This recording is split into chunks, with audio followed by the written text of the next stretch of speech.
அனைவருக்கும் தினம் ஒரு தகவல் சார்பாக இனிய வணக்கங்கள். இன்றைக்கி நம்ம பார்க்க போகிற பதிவு நாளை புரட்டாசி மாதத்துடைய முதல் சனிக்கிழமை. பெருமாள் வழிபாட்டுக்கு ரொம்ப ரொம்ப உகந்த ஒரு நாள்.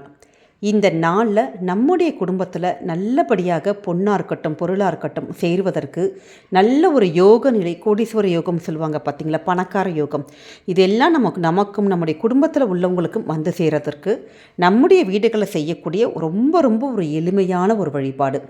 அப்படிப்பட்ட சிறப்பான ஒரு பதிவு பற்றி தான் தெரிஞ்சுக்க போகிறீங்க.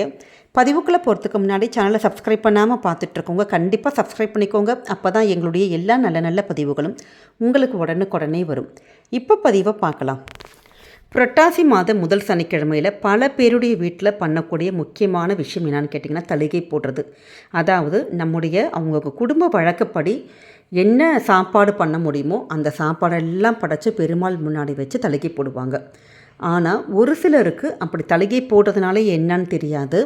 அந்த மாதிரி பழக்கங்களே கிடையாதுமா எங்களுக்கு. நாங்கள் சும்மா புரட்டாசி சனிக்கிழமையில் ஒரு தீபம் மட்டும்தான் ஏற்றி வழிபடுவோம், எங்கள் வீட்டிலலாம் அந்த பழக்கம் கிடையாது அப்படிங்கிறவங்களா இருந்தாலும் பரவாயில்ல, இல்லை நீங்கள் தளிகை போடுறவங்களா இருந்தாலும் பரவாயில்ல, பெருமாளுக்கு பிடித்தமான இந்த ஒரு பொருளை நீங்கள் நைவேத்தியமாக வச்சிங்களான்னு கொஞ்சம் யோசிச்சு பாருங்கள். ஏன்னு கேட்டிங்கன்னா, ஒருத்தவங்களுடைய வாழ்க்கையில் நம்ம நிரந்தரமாக வறுமைங்கிற அந்த ஒரு சிச்சுவேஷன்லேருந்து நம்ம நல்லபடியாக செல்வந்தராக மாற்றக்கூடிய சக்தி யாருக்குன்னு கேட்டிங்கன்னா பெருமாளுக்கு தான் இருக்குது, பெருமாளுடைய வழிபாட்டுக்கு இருக்குது.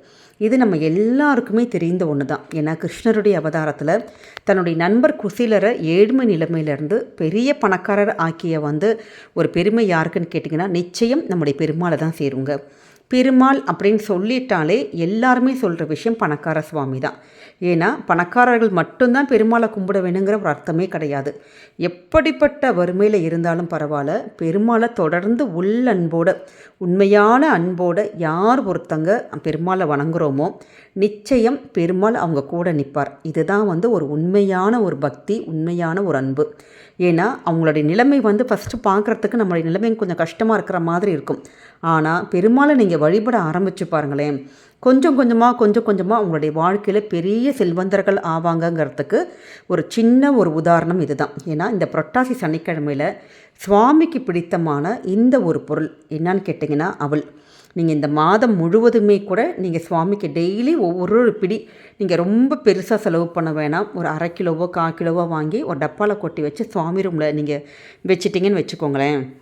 டெய்லி சுவாமிக்கு எப்போல்லாம் நம்ம தீபம் ஏற்றுறோமோ அப்போல்லாம் ஒரே ஒரு பிடி அவள், அதில் நீங்கள் சக்கரை போடணும், தேங்காய் போடணும், ஏலக்காய் அதெல்லாம் எதுவுமே தேவையில்லை. ஒரு பிடி அவள் மட்டும் அந்த ஒரு குட்டி கிண்ணத்தில் ஆக்கி நீங்கள் சுவாமிக்கு வச்சு பாருங்கள். இந்த புரட்டாசி மாதம் மட்டும் பெருமாளுக்கு யார் ஒருத்தங்க இப்படி அவளை நம்ம பிரசாதமாக வச்சு மனசுருகி நம்பிக்கையோடு நீங்கள் வேண்டிக்கிறீங்களோ நிச்சயம் நம்முடைய ஏழ்மை நிலையானது மாறி செல்வ நிலைக்கு மாறுங்க. இது ஒரு சின்னதான ஒரு டிப்ஸ். ஏன்னா இந்த புரட்டாசி மாதம்ங்கிறதுனால பெருமாள் வழிபாடுங்கிறதுனால நம்ம இந்த ஒரு இதை சொல்கிறோம், தகவலை சொல்கிறோம். கண்டிப்பாக சகோதரிகள் இந்த ஒரு விஷயத்தை உங்களுடைய பூஜை ரூமில் சின்ன மாற்றத்தை பண்ணி பாருங்கள். கண்டிப்பாக உங்களுடைய வாழ்க்கையில் குடும்பத்தில் செல்வ நிலையானது உயரும்.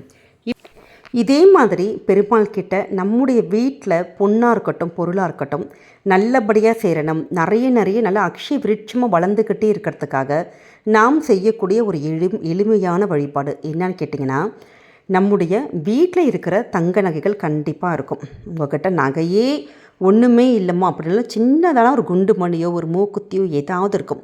எந்த தங்க நகையாக இருக்கட்டும் இல்லை வெள்ளியாக இருக்கட்டும் எதுவாக வேணாலும் இருக்கட்டும், அந்த ஒரு தங்க நகையை நீங்கள் நல்லா மஞ்சள் தண்ணீரில் நல்லா கழுகிட்டு துணி வச்சு தொடச்சிட்டு பெருமாளுடைய அந்த பெருமாளாக இருக்கட்டும் மகாலட்சுமி தாயாராக இருக்கட்டும் உங்கள் வீட்டில் கண்டிப்பாக படம் இருக்கும். அப்படி எங்கள் கிட்ட படம் இல்லை அப்படிங்கிறவங்க நம்ம ஒரு தீபம் ஒன்று ஏற்றி வச்சுருப்போம். அந்த தீபத்துக்கு முன்னாடியே குட்டியான சின்னதாக பித்தளை தட்டு இருக்குது பார்த்தீங்களா, அந்த தட்டில் நீங்கள் உங்கள் கிட்ட இருக்கிற நகைகள் வைக்கணும். வச்சு முடித்ததுக்கப்புறமேட்டு உங்களால் முடிஞ்ச ஒரு காணிக்கை 11 ரூபாயாக இருக்கட்டும், 51 ரூபாயாக இருக்கட்டும், 101 ரூபாயாக இருக்கட்டும், அந்த ஒரு காணிக்கை அந்த ஒரு பணத்தையும் அந்த தங்க நகையோடு சேர்த்து பெருமாளுடைய பாதத்தில் நாளைக்கு வச்சுருங்க.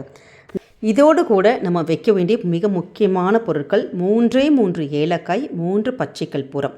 பச்சை கற்பூரம் சின்ன துண்டாக இருந்தாலும் பரவாயில்ல, இல்லை ஒரு பெரிய பீஸ் உங்ககிட்ட இருந்ததுனாலும் பரவாயில்ல. பச்சை கற்பூரமும் ஒரு துண்டு வச்சுட்டு அந்த நகை மேலே வச்சுட்டு இந்த எல்லா பொருட்களையுமே பெருமாளுடைய பாதத்தில் சமர்ப்பணம் பண்ணணும்.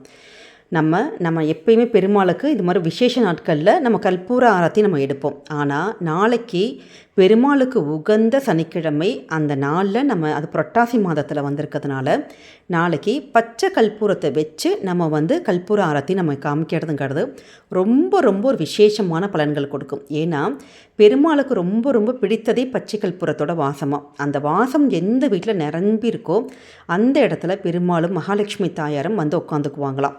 அதனால் நாளைய தினம் நீங்கள் பச்சை கற்பூரம் வச்சு ஆரத்தி காமிச்சு, அந்த தங்க நகைகளுக்கெல்லாம் நீங்கள் நல்லா ஆரத்தி காமிச்சு வீட்டில் இந்த வழிபாடுகள் மட்டும் செஞ்சு பாருங்களேன். நிச்சயமாக குடும்பத்தில் எப்படிப்பட்ட வறுமை நிலைமை மாறி நிச்சயம் நல்ல செல்வ செழிப்பு, பொண்ணாக இருக்கட்டும் பொருளாகட்டும் எல்லாமே நமக்கு நிறைய சேரும். ஏன்னா அப்படிப்பட்ட ஒரு சிறப்பான ஒரு வழிபாடு தான். அதனால் எக்காரணத்தை கொண்டும் நீங்கள் நாளைய தினத்தை நீங்கள் தவற விடவே கூடாது. ரொம்ப எளிமையான ஒரு வழிபாடு தான். நிறைய பேருக்கு இதில் ஒரு வருத்தம் இருக்கும். நிறைய பேர் தளிகையெல்லாம் போட்டு நல்ல பெருமாளுக்கு நல்லபடியாக நல்லா செய்கிறாங்க, நம்மளால் செய்ய முடியலையேன்னு சொல்லிட்டு குடும்பத்தில் பழக்கங்கள் இல்லை. அது மாதிரி இருக்கிறவங்களுக்கான ஒரு எளிய ஒரு விஷயம் என்னன்னு கேட்டிங்கன்னா, நாளை நம்ம இது மாதிரி இந்த தட்டில் இந்த பொன் பொருட்கள் எல்லாம் வைக்கிறோம் பார்த்தீங்களா, இதில் சுவாமிக்கு பிரசாதமாக வெறும் 2 வாழைப்பழம், வேறு எதுவுமே தேவையில்லை, 2 வாழைப்பழத்தை மட்டும் அந்த தட்டில் வச்சுட்டு நம்ம வழிபாடு பண்ணாலே போதும். நீங்கள் தளிகை போட்டதற்கான உங்களுக்கு முழு பலன் கிடைக்கும். ஏன்னா நிறைய பேருக்கு எந்தவித வழிபாடும் செய்ய முடியல, நாங்கள் ஏன்னா ஆஃபீஸ்க்கு போயிட்டோம், இல்லை வெளியில் ஏதாச்சும் பிஸி ஆகிட்டோம் அப்படின்னு நிறைய பேர் நினைப்பாங்க. அப்படிப்பட்டவங்க எளிமையான முறையில் ஒரு தீபம் ஏற்றிட்டு 2 வாழைப்பழம் மட்டும் வச்சுட்டு இந்த வழிபாடுகள்லாம் செஞ்சு பாருங்கள். அதோடு கூட முக்கியமான ஒரு விஷயம் பஞ்ச பாத்திரம். இந்த பஞ்ச பாத்திரத்தில் நம்ம வைக்கக்கூடிய தண்ணீர், நாளைக்கு எப்பயுமே ஒரு தண்ணீர் வைப்போம் பஞ்ச பாத்திரத்தில். நாளைய தினம் அந்த பஞ்ச பாத்திரத்தில் ஒரே ஒரு ஏலக்காய், கொஞ்சோண்டு பச்சை கற்பூரம், 2 கிராம்பு, இதை மட்டும் பண்ணிவிட்டு அதோடு கூட 2 துளசி இலைகள், இந்த தண்ணீரை மட்டும் நீங்கள் பெருமாளுக்கு நாளைய தினம் மட்டும் நீங்கள் வச்சு பாருங்கள். நிச்சயமாக அந்த பச்சை கற்பூரத்தினோட நறுமணமாக இருக்கட்டும், இந்த எல்லாத்தோடைய நறுமணமும் எல்லாமே சேர்ந்து உங்கள் குடும்பத்தில் தெய்வ கடாட்சம் கண்டிப்பாக இருக்கும். ஏன்னா இது நம்ம சொல்கிற விஷயங்கள் எல்லாமே மகாலட்சுமி தாயாருக்கும் பெருமாளுக்கும் ரொம்ப ரொம்ப ஒரு பிடித்த விஷயங்கள். அதுவும் சனிக்கிழமை இப்படி நீங்கள் பெருமாள் கிட்ட வழிபாடு பண்ணி பாருங்கள். நிச்சயம் செல்வ செழிப்புக்கு என்றைக்குமே குறை இருக்காதுங்க. இதெல்லாம் சின்ன சின்ன ஒரு டிப்ஸ் தான். நம்முடைய அன்றாட பூஜை அறையில் இந்த மாதிரி விஷயங்கள் நம்ம டெய்லி நம்ம ஃபாலோ பண்ணாலே நமக்கு நல்ல ஒரு செல்வ செழிப்பு நிச்சயம் ஏற்படும். இந்த முறையில் நாளை புரட்டாசி சனிக்கிழமையில் நீங்கள் பெருமாளுக்கு பூஜை பண்ணி பாருங்கள். நிச்சயம் பொன்னோடும் பொருளோடும் நல்ல ஒரு செல்வ செழிப்போடும் பெருமாள் உங்களை வாழ வைப்பார். பதிவானது கண்டிப்பாக உங்களுக்கு பிடிச்சிருக்கும்னு நினைக்கிறோம். பிடிச்சிருந்த ஃப்ரெண்ட்ஸ் அண்ட் ஃபேமிலி மெம்பர்ஸ்க்கு ஷேர் பண்ணுங்கள், அவங்களும் இதை பார்த்து பயன்பெறட்டும். சேனலை சப்ஸ்கிரைப் பண்ணாமல் பார்த்துட்டு இருக்கவங்க கண்டிப்பாக சப்ஸ்கிரைப் பண்ணி உங்களுடைய ஆதரவுகள் சப்போர்ட்டுகள் எங்களுக்கு கொடுங்க. மீண்டும் வேறொரு நல்ல பதிவோடு உங்களை சந்திக்கிறோம். நன்றி, வணக்கம்.